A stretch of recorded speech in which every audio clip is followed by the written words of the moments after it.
Ladies and gentlemen, welcome back to another video.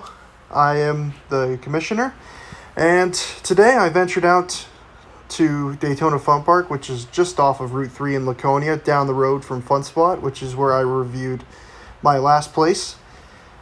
Today's not going to be a review video, and I'm going to tell you why here in just a second. So I went to this place on their opening day, which was today, April 10th, and they were only charging $4 because of damage that ice wells have done to the holes, which is understandable. So I didn't think it was going to be fair to actually do a review on them. So I'm just going to go through each hole and describe it a little bit. And I got some videos from the holes, and I'll talk about what I found out and what I saw and my impressions of the course, but I'm not going to do a review on it. Now, to be fair, the last time we went here as a group, we actually went here last year, Smiggle did, the course was in very similar conditions. So I'm not 100% sure what is different now, because it didn't really seem much different. But we'll see what they do, and then if they make improvements when they do, I will come back and make a fair review. So enjoy the video, everybody.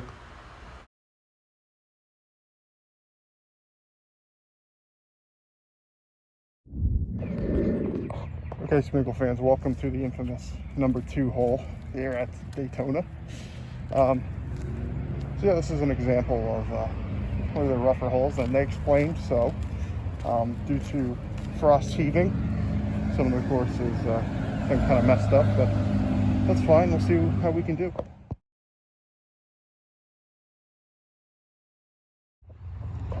And we have hole number 3. Now, this is another infamous hole here at Daytona Fun Park. This grate here is not the best. It's not the funnest place to be, but we're going to see how we do here. In an unbelievable turn of events, I have holed my tee shot here at number 3. The hole where in the tournament, I believe I got maybe probably like a 6 or 7. I've holed my tee shot. Unbelievable. Here at number 4, again, no water features working today, but for the price of $4, you can't really complain. Here's number 4. It's just a jump over the water. Let's see what we do.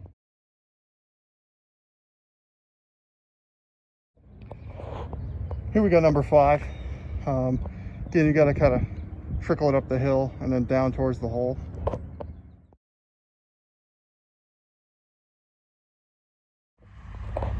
Here we got number 6, kind of a straightforward, just putt it straight, no real big hills to contend with here. I'm gonna take you through this one myself, because why not? It's kind of a straight hole.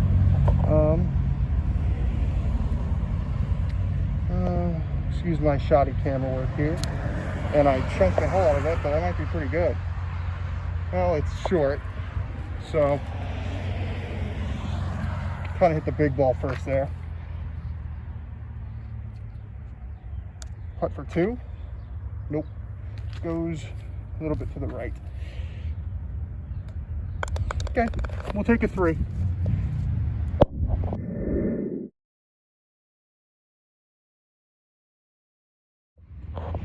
Number 7 is, again, one of those holes you have to get it up the hill here, get it in this hole, trickle it down, and I remember this hole being very difficult for some people. There were some high numbers in the tournament, so let's see how we do here.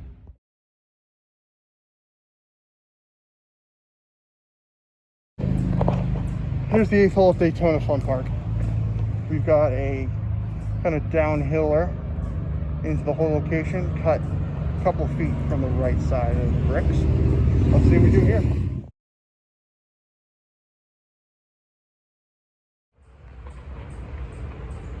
The 9th hole here at Daytona Fun Park is, again, a pretty straightforward putt here.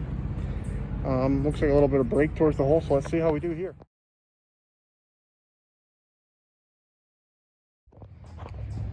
The 10th hole is one I clearly remember. So we've got kind of a 2-tiered green here. Starting from the bottom over there, hit your tee shot, either bounce it from this level up to here, or try and keep it still there on that level. What makes this tough is kind of, here, let me show you real quick, is when I hit the ball, onto this first level, it's going to curve. It's going to curve to the left, and that makes it tough to get it up on that second level. So let's see how we do here on this hole. Ended up playing conservative, and it paid off. I just putted it up to that level, putted it up here, made an easy, stress-free par. Doesn't get much easier here at Daytona Fun Park. The 11th is the one where you have to either go to the left down the rocks, and who the heck knows which bounce you're going to get, or you're going to try to get it down this hole here. It's a little interesting. We'll see if my ball even comes out, but we'll see. Okay, so I aimed for this hole here, missed it, but it trickled down here. That was a pretty good play. Ended up missing the second, but got a 3, so that you can't really argue with that. Number 12 is quite straightforward. A little bit of a bunker here in the middle of the green, but obviously you don't want to get it down these rocks, so that's going to be, gotta make sure you leave it a little bit short. Did exactly what I didn't want to do, put it in the rocks, and it's quite a steep slope, so missed the first putt for 3, ended up making the second for a 4. Here we got the 13th, a 3-tiered level green, very infamous. 2 holes, got to figure out which one is the right one. It goes down to this second layer, and then you got to get it down to the third layer there. Should be fun. Let's see what we do. Yeah, it took me 3 putts to get it from the top layer. Another putt. Ended up getting the 6 on this hole, so not ideal at all here on Thursday. Here's the 14th hole. Again, we're going to kind of walk it up here. A little bit of a bunker here on the right side. Hole's a little messed up. We'll see how we can do here. Yeah, not great. I was able to get it down in 1, but it took me 3 shots to get back in the hole. Some of these slopes are very severe, and they are tough. The 15th hole here at Daytona Fun Park is another level hole. You got to get down this hole, or you got to get it down the stairs. I've seen both things happen. I'm going to try to go for the hole, and then it goes down there and you make the putt. Here in 15, I ended up getting a miracle 2. I did try to go down the stairs. I might try that in just a second. But as you can see, this hole, let me take a shot for you and just show you what I mean. See, it's already rolling. The ball's already rolling down. When I hit it, see how much break it has? So it is very tough to get it down that hole in 1. I was able to do it. I hit a very good shot. Let's see if I can get it down the stairs. Now, this is probably a stupid thing to try and even do. And I'm probably going to whiff it because I'm only using one hand. But let's see.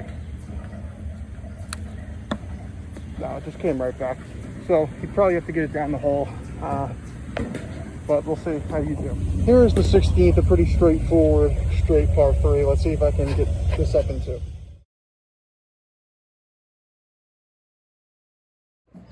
Here's the 17th. Again, I do love their tier greens here. You got to get over the water. Then that hole freezes down there, and there's where the hole is. Okay, so hold on. Let's talk about this. You see that thing at the bottom of your screen? That's a ramp.